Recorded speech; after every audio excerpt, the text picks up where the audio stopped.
అల్లా ప్రీతి కోసం ఏదైనా పని చేయాలంటే కనుక అల్లాని మెప్పించడం కోసం చేయడం కోసం ప్రయత్నించాలి. ఇక మంచి పనుల పట్ల సంతృప్తి చెందాలి, చెడు పనుల పట్ల అసహ్యం వ్యక్తం చేయాలి.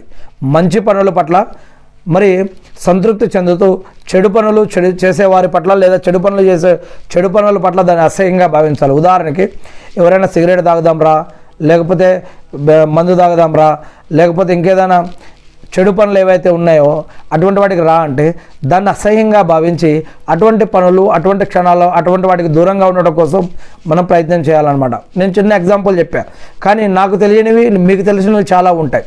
మరి ఇటువంటివి చెడులకి దూరంగా ఉండడం కోసం మీకు మీరే ప్రయత్నించుకోవాలి.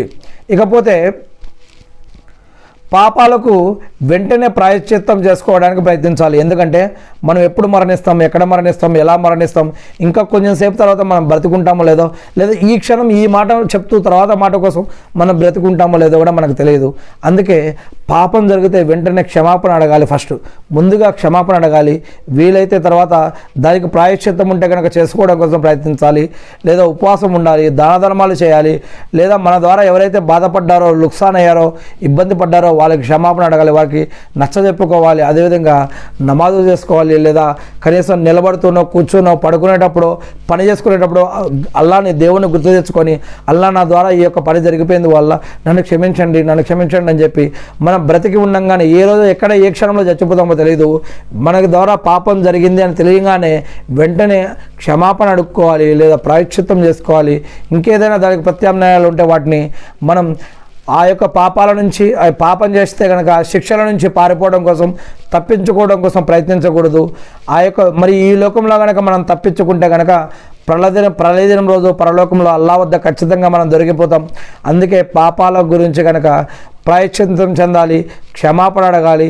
ఒకవేళ ఈ లోకంలో దాని యొక్క శిక్ష పోయేటట్టుంటే ఈ లోకంలోనే దాన్ని పరిష్కరించుకోవడం కోసం ప్రయత్నించాలి. లేదా అధికారం, డబ్బు, అంగబలం ఉంది కదా అని చెప్పి మనం తప్పించుకోవడానికి కనుక ప్రయత్నిస్తే కనుక దేవుడి దగ్గర మనల్ని రక్షించేవాడు ఇంకెవడు ఉండడు. అల్లాహు అక్బర్. ఇక కుర్బానీ బలి చేయాలి. కుర్బానీ అంటే మరి ఈ యొక్క బక్రీద్ పండగకి కుర్బానీ ఏదైనా ఉందో, స్తోమత ఎవరికైతే ఉందో ఖచ్చితంగా అల్హమ్దుల్లా కుర్బానీ ఇవ్వాలి. అక్కడ పిసినారితనం చూపించవద్దు, అదేవిధంగా ఈర్ష్య పడవద్దు, అదేవిధంగా దికావా కూడా చేయవద్దు, గొప్పలు చెప్పుకోవడం కోసం చేయవద్దు. ఖురాన్లో 107వ సూరా చూడండి, ఎవరైతే గొప్పలు చెప్పుకోవడం కోసం చేస్తారో వారి యొక్క గొప్పలకు తగ్గట్టుగానే అది వేస్ట్ అయిపోతుంది, అది అల్లా వద్ద స్వీకరించబడదు.